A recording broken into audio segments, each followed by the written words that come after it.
Wilson Morales from Black Film TV. It's good seeing you guys again. You too, man. Hey, as actors, obviously you guys always got to stay in shape for whatever role may come up, whether it's TV or film or maybe even theater. But for a show like this, you got to always maintain a certain fitness. What did you guys do? First, let's talk about like what drew you to taking on the series, knowing the regiment you would have to go through for every episode. Stephen? I'm a masochist.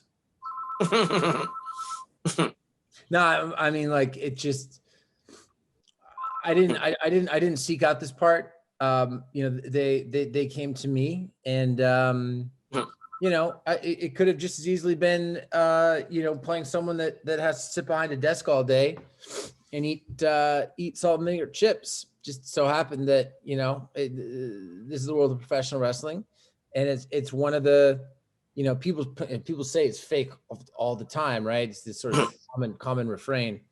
Yeah. Well, when it comes to filming it, it's one of the only things that you can't fake. Like, we had to do it. We had to learn. We had to execute. Alexander? Yeah, I mean, this show demanded more from me physically than anything I've ever done. We knew that these characters were so colorful, that the world was amazing, and that it was going to be entertaining to the average eye. But we wanted to go the extra step because of my now immense respect for the athleticism that comes into wrestling, and Steven's immense respect for the sport as well. So we wanted to do right by the community, and that required months of training. In LA, I trained with a guy named Chavo Guerrero. He comes from a very prolific wrestling family. And then we went to Atlanta. They built us an incredible gym. When we weren't in the gym, we were in the ring. We were training with pro athletes, pro wrestlers. And we had an incredible stunt team of pro wrestlers. And we had a lot of people we could lean on. Steven had relationships with Cody Rhodes at the AEW and a lot of wrestling people. I had relationships with Adam Copeland, who was Edge, so I could lean on him. And it was kind of just this incredible culmination of just passion that went into this project. And I really believe we ended up making the story we set out to. I was talking to some of the other guys earlier, and for the most part, we all remember wrestlers from the WWE, when they was on primetime TV. And it's almost like there's Broadway and then there's theater shows outside of New York.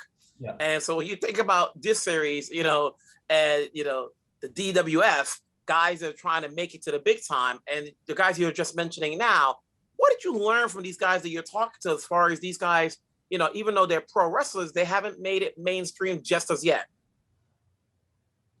Man, it's an insane grind.